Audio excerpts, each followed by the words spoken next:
अक्टूबर के महीने में मालदीव्स में पतझड़ का समय आ जाता है। कुछ लोग कहते हैं कि ये वहां जाने का बेस्ट समय है और वहां की पत्तियों को कलर चेंज करते हुए देखने का इससे बेहतर कोई समय हो ही नहीं सकता है। इसकी वजह से वहां पर मौजूद मंदिरों और लेक के आसपास एक गोल्डन बैकग्राउंड आ जाता है, जबकि कुछ लोग इन सारे त्योहारों का बेसब्री से इंतजार करते हैं और इस दौरान बनने वाली खाने को चाव से खाते हैं। वहीं कुछ लोग इस समय पर अपनी फैमिली के साथ चांद को देखने में समय बिताना पसंद करते हैं। हालांकि शशांक और सिमरन दोनों ही यहाँ पर इन सब चीजों के लिए नहीं आए थे। मैंने कभी भी तुम्हें उससे इंट्रोड्यूस ही नहीं कराया। सिमरन ठंडी हवाओं की वजह से कांप रही थी और ऐसा लग रहा था जैसे उसके सारे सेंसेस सुन पड़ गए थे और वो दोनों इस समय वहां पर खड़े हुए थे जहां पर इस समय शशांक की मां की अस्थियों को गाड़ कर रखा गया था। सिमरन चुपचाप खड़े होकर अपने सामने शशांक की मां की अस्थियों वाली जगह को देख रही थी। वहां पर पॉलिश करके मार्बल की शिला लगाई गई थी और हर फैमिली मेंबर की अस्थि वाली जगह हर शिला पर उस फैमिली का एक सिंबल बना हुआ था। ये मेरी माँ है, मिसेस इला वर्मा, शशांक ने उठकर खड़े होते हुए कहा और फिर अपने बगल में खड़े हुए मनमीत की तरफ देखने लगा। मनमीत वहां पर कुछ फ्लावर्स को लेकर खड़ा हुआ था जो उसने शशांक की मां की अस्थियों वाली जगह पर चढ़ा दिए थे।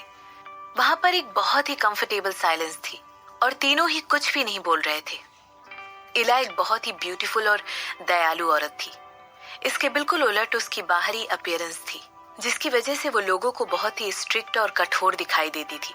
उनके हस्बैंड और वो दोनों साथ में बच्चों के लिए बहुत सारी चैरिटेबल फाउंडेशन में काम करते थे और कई सारे गरीब बच्चों की मदद करते थे। ऐसा इसलिए भी था क्योंकि उन लोगों ने एक बार एक एक्सीडेंट की वजह से अपना बच्चा खो दिया था। मिसेस वर्मा को और बच्चे चाहिए थे, लेकिन उस हादसे के बाद कभी भी कंसीव नहीं कर पाई थी। इसकी वजह से उनकी पूरी फैमिली डिप्रेशन में चली गई थी और उन्होंने अपना काफी वजन भी कम कर लिया था। इसी वजह से उनकी हेल्थ में काफी कॉम्प्लिकेशंस आ गए थे और वो दिन पर दिन साल दर साल और ज्यादा बीमार होती चली गई। इसके बाद अपने बुढ़ापे तक आते आते उन्हें कई किस्म की बहुत सारी बीमारियां हो गई। इसके अलावा वो बहुत ही स्वीट औरत थी। अपनी माँ और सिमरन के बीच में कई समानताएं याद करने के बाद शशांक के चेहरे पर मुस्कुराहट आ गई थी। दोनों ही बहुत ही कोमल हृदय की थी, इसीलिए चाहे वो दोनों कितना ही ज्यादा सब्र खत्म क्यों नहीं देते हो, लेकिन उन दोनों के अंदर एक बहुत ही सॉफ्ट स्पॉट था जो कि बच्चों के लिए खासकर उजागर रहता था। यहाँ तक कि जब दोनों औरतें कुछ कठोर शब्द अपने मुंह से निकालने की कोशिश करती थी तो उन दोनों के ही एक्शन उनके शब्दों का साथ नहीं देते थे। शशांक को याद था कि किस तरह उसकी माँ बार बार उसे याद दिलाती थी कि चाहे कुछ भी हो जाए, चाहे वो उन लोगों से खून के रिश्ते में ना भी आता हो, लेकिन और कोई भी कुछ भी उनसे शशांक के रिश्ते को तोड़ नहीं सकता है। अब जबकि शशांक इन सारी बातों के बारे में सोचता है तो उसे महसूस होता है कि वो कितना लकी है कि उसे इतने अच्छे माँ बाप मिले थे, जबकि वो दोनों बाहर से बिल्कुल ही ठंडे दिखाई देते थे, लेकिन उसके अडॉप्ट करने वाले दोनों माँ बाप बहुत ही जेन्युइन और दयालु थे। खासकर जब बात शशांक और मनमीत की आती थी, उन लोगों ने वाकई में इन दोनों अनाथ बच्चों को खो दिया था कि माँ बाप होने का सुख क्या होता है, खासकर ऐसे वाले जो वाकई में उनसे प्यार करते हो। कुछ मिनट के बाद वो तीनों वहां से निकल गए। उन्होंने डिसाइड किया कि वो थोड़ी देर अकेली छोड़ देगा और वो वहां से अपने पर्सनल काम करने के लिए निकल पड़ा। मगर शशांक और सिमरन ने डिसाइड किया कि वो लोग अभी कुछ दिनों के लिए और मालदीव्स में रहेंगे, क्योंकि उन लोगों को सिमरन की ओवरीज चेक करवानी थी और कुछ समय शॉपिंग करके बिताना था। मगर शशांक और सिमरन ने डिसाइड किया कि वो लोग अभी कुछ दिनों के लिए और मालदीव्स में रहेंगे, क्योंकि उन लोगों को सिमरन की ओवरीज चेक करवानी थी और कुछ समय शॉपिंग करके बिताना था। दोनों के बीच एक बार फिर से एक चुप्पी का घना बादल छा गया था और आंधी की हल्की हल्की आवाज पत्तियों में सरसराहट पैदा कर रही थी। पतझड़ का मौसम ऑलरेडी आ चुका था और आसपास दिखने वाले सारे पेड़ गोल्डन कलर के हो चुके थे। उन्हें देखकर किसी को भी पहली नजर में प्यार हो जाता। एक शानदार नजारा था। हालांकि उन दोनों के बीच की चुप्पी ज्यादा देर चल नहीं पाई और सिमरन के स्टेलेटोस की आवाज की वजह से जो वहां के पथरीले रास्ते पर टकरा रही थी, उस चुप्पी में खलल पड़ गया था। इसके बाद एक औरत जिसने ब्लैक ड्रेस पहनी हुई थी और उसके ऊपर एक ओवरसाइज्ड हैट पहना हुआ था, वो उन अस्थियों वाली जगह चलकर जाती हुई दिखाई दे रही थी। उसके पीछे पीछे एक लंबा सा आदमी भी दिखाई दे रहा था। हालांकि उस औरत ने 4 इंच की हील पहन रखी थी, लेकिन फिर भी वो उस आदमी से काफी छोटी लग रही थी। उस आदमी ने अपने हाथ में एक छतरी पकड़ी हुई थी, जो उसे हल्की हल्की धूप से बचा रही थी। कुछ और कदम चलने के बाद वो औरत एक जगह पर आकर रुक गई और शशांक की माँ की तस्वीर देखकर मुस्कुराने लगी। इसके बाद उसने अपने हाथ में पकड़े हुए सूट धीरे से नीचे रख दिए, बिल्कुल मनमीत के रखे हुए फूलों के बगल में। कुछ सेकंड तक वहां पर चुपचाप बैठी रही। इसके बाद वो धीरे से अपनी जगह पर उठकर खड़ी हो गई और मुस्कुराते हुए कहने लगी, हेलो इला, तुमसे दोबारा मिलकर बहुत अच्छा लगा। ऐसा कहते हुए उसकी आंखें लाल हो गई थी और बाहर निकलकर उसके गालों से होते हुए नीचे गिर गया। मालदीव्स में एक बहुत ही प्रख्यात होटल में उसने अपने आप को मार लिया। सिमरन अपनी आईब्रो उठाते हुए शशांक की तरफ देखते हुए पूछा। दरअसल चंद्र कपूर ने सुसाइड कर लिया था। एक आदमी जिसने इतने सालों तक इतने सारे लोगों को अपनी उंगलियों पर नचाया और इतनी सारी बुरी चीजें इतने सालों तक करता रहा, उसका अचानक एक रात में सुसाइड कर लेना वाकई में बहुत हैरान कर देने वाली बात थी। हालांकि सिमरन अपने शौक से बहुत जल्द ही रिकवर हो गई और अपनी ड्रेस का चित्र बंद करने की कोशिश करने लगी। हो ना हो ये पिताजी का ही काम है। ऐसा कहते हुए सिमरन ने ऐसे जताया कि मानो उसे पता ही था कि उसके पिता ऐसा कर सकते हैं। या हो सकता है वो आदमी मरना चाहता होगा, शशांक ने आगे बढ़कर सिमरन की हेल्प करते हुए कहा। ऐसा एक्सपेक्टेड था कि वो आदमी मरने वाला है। उसके पास अपने आप को मारने का हर रीजन था, खासकर तब जब उसे पता चला कि उसके भाई और कपूर फैमिली में बाकी लोगों के साथ क्या हुआ है। सिमरन पीछे मुड़कर आह भरने लगी और उसने अचानक ही अपनी बाहों का हार उसके गले में डाल दिया। इसके बाद उसने धीरे से शशांक की तरफ खींचते हुए उसके माथे पर किस कर लिया और पूछने लगी, मैं कैसी लग रही हूँ? परफेक्ट, शशांक ने मुस्कुराते हुए सिमरन को किस करते हुए कहा। आज हम कहाँ जाने वाले हैं? मेरा मतलब है, तुम कहाँ शॉपिंग करना चाहती हो? सिमरन ने तुरंत अपनी आंखें छोटी और उसकी तरफ देखकर मुस्कुराते हुए कहने लगी, मुझे नहीं पता, मगर मैं तुम्हारी पसंद का कुछ खाना खाना चाहती हूँ और हो सकता है शायद मैं कुछ मजे करने के लिए पार्क जाना चाहूँ। ओह, ऑफ कोर्स, मैं शॉपिंग भी करूंगी। इस जगह पर बहुत सारे अच्छे शॉपिंग सेंटर्स भी हैं। मुझे लगता है हमें घूम घूम कर उन सभी में जाना चाहिए। अब जबकि मैं इन सब चीजों के बारे में सोच रही हूँ तो मुझे याद आया, मुझे नई स्लीपर्स भी खरीदनी है और कुछ मेकअप वाइप्स भी लेनी है। हो सकता है मैं कुछ मैचिंग पजामा भी लेना चाहूँ। तुम्हारा इस बारे में क्या कहना है? सिमरन की बातें सुनकर हाँ में सिर हिलाने लगा और फिर मुस्कुराने लगा। शॉपिंग, यही वो इकलौती चीज है जो सिमरन कभी मिस नहीं करती है। तुम मुझे इस तरह से देखकर क्यों मुस्कुरा रहे हो? सिमरन ने पूछा। कौन सी मुस्कुराहट? शशांक ने इग्नोर करते हुए पूछा। वही वाली जब तुम कहते हो कि ये फिर से शुरू हो गई, सिमरन ने मजाक उड़ाते हुए कहा। सिमरन एक ऐसी काबिल औरत है जो अपना पैसा खुद कमाती है और शॉपिंग एक ऐसी चीज है जिसकी वजह से वो अपनी टेंशन को रिलीज करती है। ऑफ कोर्स उसे पूरा हक है कि वो ऐसा काम करे। अनफॉर्चुनेटली वो अपने साथ इस बार शिफाली और रूपाली को लेकर नहीं आए थे। सिमरन ने तुरंत अपने दिमाग में एक नोट बनाया कि अगली बार किसी नई जगह जाएंगे तो उन दोनों को हमेशा साथ लेकर ही जाएंगे। ठीक है, ऐसा कहते हुए अपने हाथ हवा में उठाई और इससे पहले कि अब कुछ कहने के लिए खुल पाता, वो कहने लगी, पहली बात तो ये है कि मैं तुम्हें इन्फॉर्म करना चाहती हूँ कि शॉपिंग से किसी भी औरत का इम्यून सिस्टम मजबूत होता है और ये बात प्रूफ हो चुकी है। इसकी वजह से हम लोग और ज्यादा खुश रहते हैं, बहुत कम स्ट्रेस लेते हैं और इसी वजह से ज्यादा जीते हैं। शशांक की आंखों में देखकर एक ही झटके में ये सारी बातें कह दी थी। ओके, हो सकता है वो झूठ बोल रही थी, मगर क्या फर्क पड़ता है।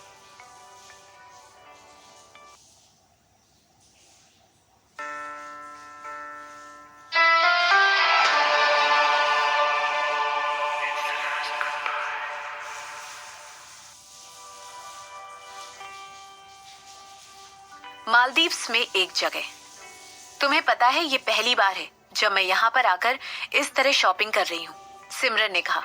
इसके बाद वो पीछे मुड़कर वहां पर लोगों के झुंड को देखने लग गई जो 1 किलोमीटर लंबी सड़क पर चलकर जा रही थी।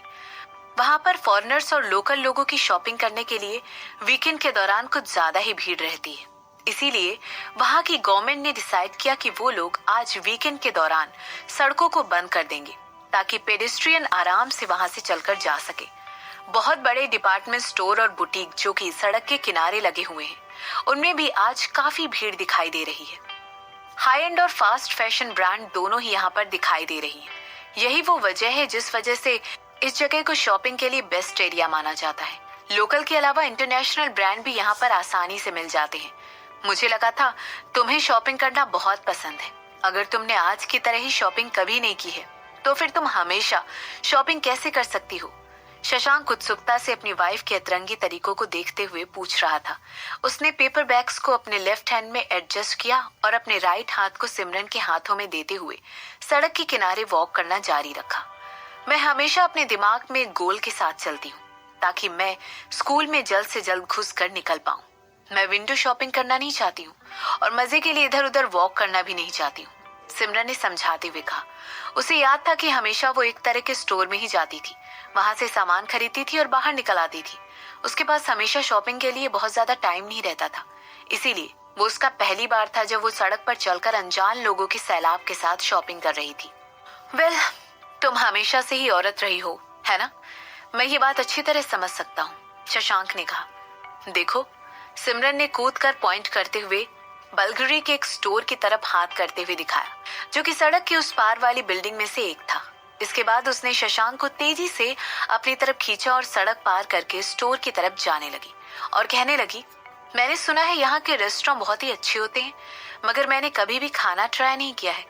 हो सकता है हम लोग यहाँ पर डिनर कर लें और इसके बाद कुछ ज्वेलरी और बैग और खरीद लें। मुझे लगता है मुझे कुछ नया परफ्यूम्स की भी जरूरत है। शशांक हेल्पलेसली अपना सिर हिलाकर सिमरन की भुनभुनाहट को सुन रहा था और उसकी एक्साइटमेंट को भांप रहा था। वो दोनों बड़ी तेजी से चलकर बिल्डिंग की तरफ जा रहे थे। इसके बाद शशांक ने उस बिल्डिंग के इम्प्रेसिव स्ट्रक्चर की तरफ देखा और उसे याद आया कि हो सकता है ये जगह बेलगरी का सबसे बड़ा स्टोर होगी। अगर उसे ठीक ठीक तरह याद था तो शायद ये बेलगरी का सबसे बड़ा वर्ल्ड का स्टोर था। ये स्टोर 10 मंजिला बिल्डिंग थी जिसमें इम्प्रेसिव बेस्ट सेलर्स शोकेस करके रखी जाती हैं। यहाँ पर और से लेकर परफ्यूम तक और हैंडक्राफ्टेड ज्वेलरी भी देखने को मिल सकती थी। सिमरन ने अभी थोड़ी देर पहले रेस्टोरेंट्स देखा था, वो भी यही रूफटॉप पर था और उसमें इटालियन स्टाइल का गार्डन था। इस पूरी बिल्डिंग में लग्जरी चीख चीख कर अपनी जगह बता रही थी और बहुत ज्यादा लोग इस बिल्डिंग में शॉपिंग करना अफोर्ड नहीं कर सकते थे। इसी वजह से बहुत सारी फॉरेनर्स इसके अंदर जाने का चांस मिस कर देते थे और इसके शानदार इंटीरियर को देखने से चूक जाते थे। गुड आफ्टरनून, हमारे स्टोर में आपका स्वागत है। आज मैं आपकी मदद कर सकती हूँ? एक चुलबुली सी फीमेल अटेंडेंट ने उन दोनों को झुककर ग्रीट किया और उन्हें स्टोर के अंदर आने के लिए इनवाइट किया। कुछ सेकंड के लिए उसकी नजर शशांक पर जाकर टिक गई और इसके बाद उसने सिमरन को एक खूबसूरत स्माइल के साथ देखा। उन लोगों के लिए एक अच्छे दिखने वाली कपल खुद उनकी शॉप में हर रोज देखना इतनी भी रेयर बात नहीं थी। सिमरन ने हाँ में सिर हिलाया और उसके बाद उसने अपनी नजर रोमन स्टाइल के फर्स्ट फ्लोर के इंटीरियर की तरफ घुमाई। उस रूम में एक इटालियन फूड पर्किट फ्लोरिंग था जो कि मार्बल की दीवारों के साथ बहुत अच्छी तरीके से कॉन्ट्रैक्ट हो रही थी। फर्स्ट फ्लोर के ग्लास बॉक्स के बहुत सारे ज्वेलरी और घड़ी के डिस्प्ले लगे हुए थे। हर बॉक्स में एलईडी लाइट लगी हुई थी। इसकी वजह से ज्वेलरी और भी ज्यादा चमकती हुई दिखाई दे रही थी। पास से देखने पर उसकी शोभा देखते ही बनती थी। अपने चेहरे पर एक छोटी सी स्माइल के साथ सिमरन आगे बढ़कर ग्लास बॉक्स की तरफ चली गई जहां पर कुछ ज्वेलरी के 8 पीसेस रखे हुए थे और सिल्वर से बने हुए थे। 1800 सिल्वर? सिमरन ने पूछा। सिमरन को एंटीक और ओल्ड डिजाइनर ज्वेलरी के बारे में बहुत कम ही पता था और ऐसा इसलिए था क्योंकि फरहान के ऑप्शंस उनसे कुछ ज्यादा ही था और सिमरन के सामने वो उनके बारे में बात करते हुए थकता ही नहीं था। यस मैडम, ये पीस लेट 1800 से है, नताशा नाम की एक अटेंडेंट ने आंसर करते हुए कहा। नताशा एक लंबी ब्लॉन्ड औरत थी जिसने एक पर्पल कलर का ड्रेस पहना हुआ था जो उसकी बॉडी पर पूरी तरह से फिट आ रही थी। उसने अपने गले में एक कार्ड पहना हुआ था जिसकी वजह से सिमरन को फ्लाइट अटेंडेंट की याद आ रही थी। वो परफेक्ट इंग्लिश में वहां खड़े होकर अपने चेहरे पर स्माइल को प्लास्टर किए हुए बात कर रही थी। ब्यूटीफुल। सिमरन ने अपना सर हिलाया और दूसरी तरफ देखने लगी। इसके बाद उसकी आंखें जाकर दूसरे बॉक्स की तरफ टिक गई जिसमें डायमंड के स्टोन लगी हुई कुछ घड़ियां रखी हुई थी। उन चमकते हुए डायमंड्स को देखकर सिमरन को चमक पत्थरों को याद आ गई जो छोटी होने पर अनाथ आश्रम के पास से कलेक्ट किया करते थे। क्या आपके पास कपल वॉचेस हैं? शशांक ने पूछा। उसके ऐसा कहते ही अटेंडेंट और सिमरन दोनों से घूरकर देखने लग गए। सिमरन की आंखों में एक मजाक की भावना साफ साफ दिखाई दे रही थी, लेकिन इससे पहले कोई और उसे नोटिस कर पाता, उसने तुरंत अपना चेहरा नॉर्मल कर लिया। Couple watches? ऑफ कोर्स, हमारी कपल वॉचेस में वुमेन के लिए रिस्ट वॉच होती हैं और आदमियों के लिए पॉकेट वॉच होती हैं। मैं आपको यकीन दिला सकती हूँ कि हमारे पास जो कुछ भी है वो बिल्कुल परफेक्ट और ब्यूटीफुल है, नताशा ने समझाते हुए कहा। इसके बाद उन्हें लेकर एक और डिस्प्ले बॉक्स की तरफ चली गई और कहने लगी कि आपको गोल्ड स्ट्रैप के साथ कुछ अच्छा लगेगा, या लेदर, या फिर कोई ऐसी जिसमें बहुत सारे हीरे लगे हों। हमारे पास क्वार्टर्स है, रोज गोल्ड होते हैं, और आपको बहुत सारी ऐसी वॉचेस हैं जिसमें डायमंड भी लगे हुए हैं। और जैसा कि हम सब जानते हैं कि किसी भी औरत को लुभाने के लिए डायमंड हमेशा एक बेहतरीन चीज रहती है। नताशा निशान की तरफ मुस्कुरा कर कहा और अपने सामने रखी हुई एक वॉच उठा ली। ये हमारे एक टाइमलेस कलेक्शन का एक पार्ट है। ये एक वॉच है जो कि ब्रेसलेट की तरह दिखती है। जरा इसके डायमंड के ब्रिलियंट कट को देखिए और इसके गोल्ड केस की तरफ नजर डालिए, नताशा ने कहा। मुझे सबसे ज्यादा महंगी वाली चाहिए, शशांक ने बीच में ही रुकते हुए कहा। मुझे लगता है सरपेन कलेक्शन यही कहीं होगा। क्या आपके पास वो कस्टम मेड पॉकेट वॉच है जो उनके साथ आती है? शशांक ने पूछा। नताशा की आंखें तुरंत बड़ी हो गई जैसे ही शशांक के मुंह से वो शब्द निकले, और डिसबिलीफ में उसका मुंह खुला का खुला रह गया। इसके बाद कुछ सेकंड के बाद उसने अपनी पलकें झपकाई और उन दोनों की तरफ इस तरह देखने लगी जैसे कि उसने कुछ गलत सुन लिया है। उसने देखा कि वो दोनों वहां पर क्या सिविल ड्रेस पहनकर खड़े हुए थे। शशांक ने कैजुअल पैर और चेनोस पहना हुआ था और उसके ऊपर शर्ट के साथ टीम अप किया हुआ था। वहीं सिमरन ने एक सिंपल सी ड्रेस पहनी हुई थी। क्या उसने अभी अभी शशांक को सरपिन कलेक्शन के बारे में बात करते हुए सुना था? I'm सॉरी, मुझे लगता है मैंने आपको कुछ गलत कहते हुए सुन लिया। क्या आपने सरपिन कलेक्शन के बारे में बात की? इस बार उसकी आवाज थोड़ी सी तेज थी। ऐसा नहीं था कि वो अपनी आवाज की वजह से सबकी अटेंशन अपनी तरफ करना चाहती थी, मगर ये उस कलेक्शन के प्राइस की वजह से था जो शशांक ने मंगवाया था। हाँ, क्या हमें उस कलेक्शन को देखने के लिए मैनेजर से बात करनी होगी? क्या आप मेरे लिए उन्हें यहाँ पर बुला देंगे? शशांक ने अपने चेहरे पर एक स्माइल लाते हुए पूछा। हाँ, मेरा मतलब है, नहीं, मुझे कोई प्रॉब्लम नहीं होगी।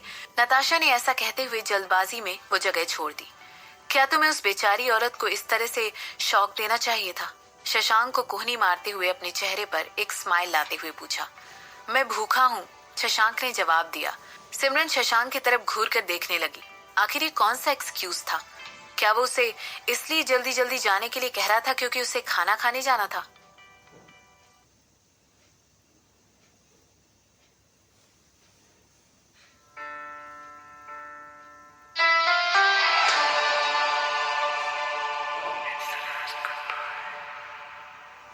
ये है हमारा सरपिन कलेक्शन। ये इकलौता ऐसा कपल वॉच का सेट है जो हमारे पास एशिया में करेंटली अवेलेबल है।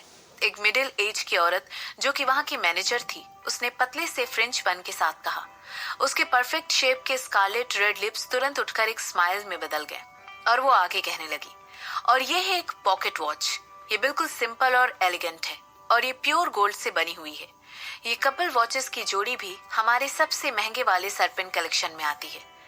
पॉकेट वॉच को बड़े ध्यान से एग्जामिन करने के बाद शशांक और सिमरन औरतों वाली रिस्ट वॉच की तरफ बड़े ध्यान से क्लोज लुक देकर देखने लग गए। उस घड़ी का स्टाफ इस तरह डिजाइन किया गया था मानो उसे पहनने वाली की कलाई पर कोई सांप जैसे लिपटा हुआ दिखाई देता था। उस पर बहुत सारे स्टोन्स लगे हुए थे जो चमकते थे। उनमें से कुछ को तो सिमरन भी रिकॉग्नाइज नहीं कर पा रही थी। सिमरन इस तरह के कलेक्शन से भली भांति वाकिफ थी।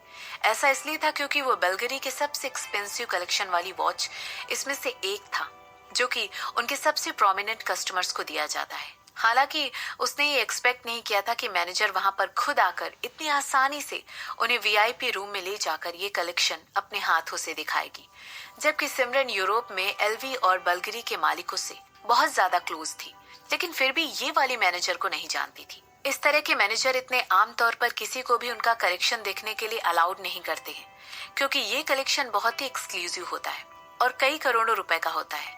इस कलेक्शन को देखने का हक सिर्फ और सिर्फ वीआईपी मेंबर्स को ही होता है। सिमरन एक वीआईपी मेंबर थी, लेकिन उसने अभी तक अपने आप को इस तरह इंट्रोड्यूस नहीं किया था। तो क्या शशांक भी उसी की तरह एक वीआईपी मेंबर था, या फिर वो मैनेजर ऑलरेडी जानता था कि शशांक कौन है। मैडम, एक और अटेंडेंट वीआईपी रूम ने मैनेजर के पास आकर खड़ी हो गई और कहने लगी, प्लीज एक्सक्यूज मी। ऐसा कहते हुए उसने शशांक और सिमरन के सामने झुककर जाने का आग्रह किया और फिर अपने मैनेजर के कानों में धीरे से कुछ बात कहने लगी।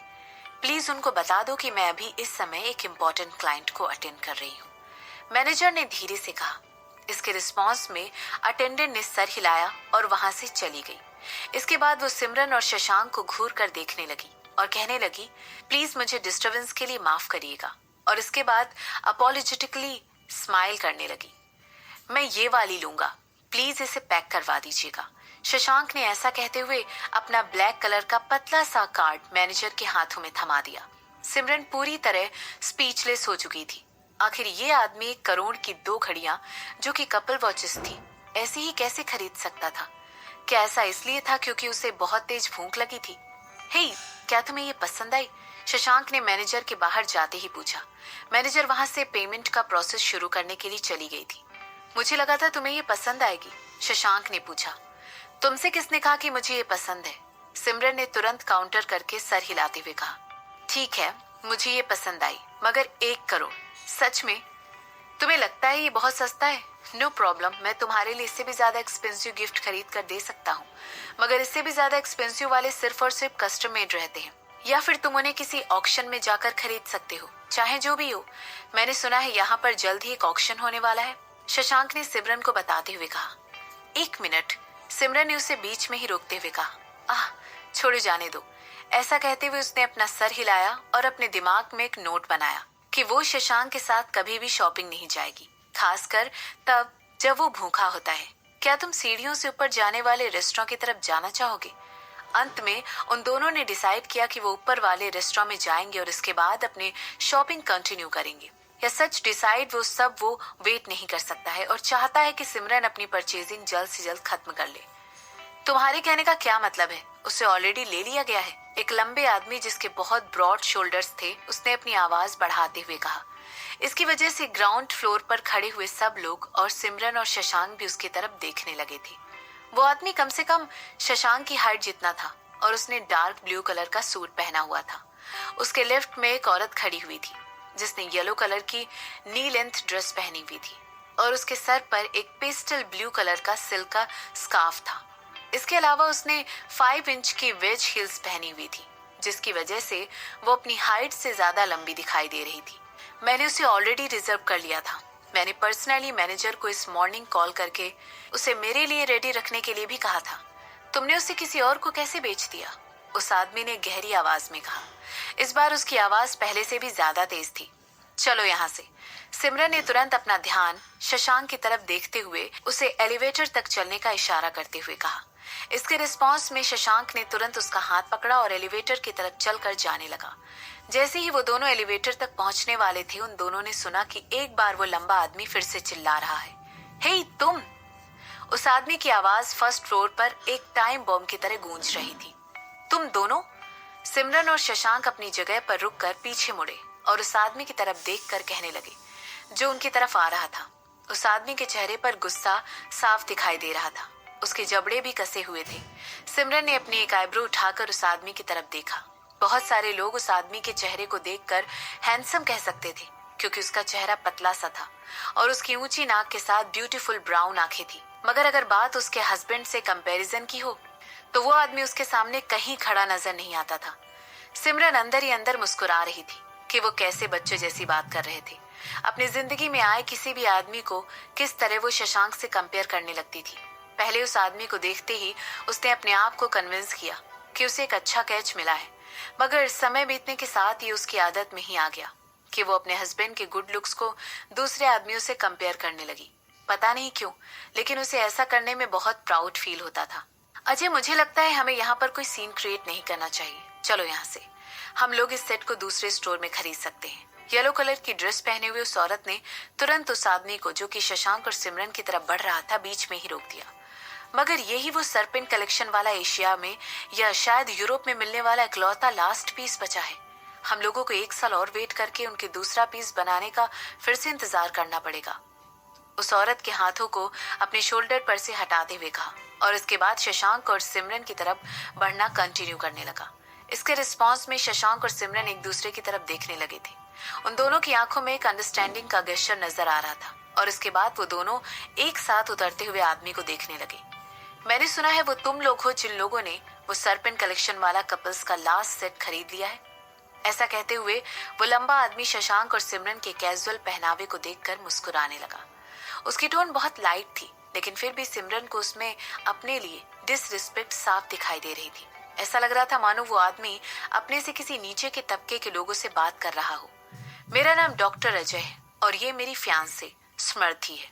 जैसे ही उस आदमी ने सिमरन और शशांक का क्यूरियस लुक देखा, वो आगे कहने लगा, हम दोनों सिंगापुर से हैं। सिमरन और शशांक दोनों ही अपनी एक आईब्रो उठाकर उस आदमी की तरफ देख रहे थे। आखिर वो क्या कर रहा था? क्या वो शशांक और सिमरन का उसे पहचानने का इंतजार कर रहा था? मुझे पूरा यकीन है कि मिस स्मृति, जो कि सिंगापुर की नंबर 1 एक्ट्रेस हैं, एक स्टाफ ने इतनी तेजी से ये बात कही थी कि वो सिमरन के कानों तक आसानी से पहुंच गई थी और इसे सुनकर वो स्माइल कर रही थी। एक एक्ट्रेस? हाँ, तो हो सकता है ये उसकी मंगेतर होगी, उस लॉयन ग्रुप ऑफ सीईओ के बेटे की। क्या ये बहुत जाना माना डॉक्टर नहीं है? वाओ, मैं एक्सपेक्ट नहीं कर रही थी कि वो इतना ज्यादा यंग है। एक और आवाज ने गूंजते हुए कहा। ये कन्वर्सेशन ऐसे ही कंटिन्यू होने लगी और स्मृति अजय के बगल में जाकर खड़ी हो गई। उसने बड़े बड़े शेड्स लगा रखे थे, जिसकी वजह से उसका पूरा चेहरा ढक गया था, लेकिन ये बात बहुत जाहिर थी कि वो औरत थी बहुत खूबसूरत और लंबी भी। सिमरन ने नोट किया। वेल, क्या कोई ऐसा रीजन है जिसकी वजह से मुझे तुम्हें पहचानना चाहिए? शशांक ने जवाब देते हुए कहा। उसकी ठंडी आवाज की वजह से और जिस तरह वो उस आदमी को घूर कर देख रहा था, मामला कुछ ठीक नजर नहीं आ रहा था। जबकि अटेंडेंट्स की पहली वाली कन्वर्सेशन इतनी ज्यादा तेज नहीं थी, लेकिन फिर भी शशांक के कान इतने तेज थे कि उसने उन्हें आराम से सुन लिया था। लॉयन ग्रुप, इस नाम ने उसका पूरा ध्यान अपनी तरफ खींच लिया था। अजय के चेहरे पर जो स्माइल साफ दिखाई दे रही थी, वो तुरंत ही टुकड़े टुकड़े होकर गायब हो चुकी थी। खैर, तो फिर अब जबकि आपको पता चल गया है कि मैं कौन हूँ, तो मैं आपसे उन घड़ियों के बारे में बात करना चाहता हूँ जो आपने थोड़ी देर पहले खरीदी है। उस आदमी ने सीधे शशांक की आंखों में देखते हुए कहा। इसके पहले उसके चेहरे पर जो स्माइल थी वो गायब हो चुकी थी। मैं उन्हें वापस खरीदना चाहता हूँ। मैं इस परेशानी के लिए एक्स्ट्रा 20% देने के लिए भी तैयार हूँ। तो कैसा रहेगा? नहीं, शशांक ने तुरंत सिमरन की तरफ पलटकर देखते हुए मना कर दिया और इस बार उसका हाथ सिमरन की कमर पर रखा हुआ था। इसके बाद वो उससे पूछने लगा, क्या हम चलें?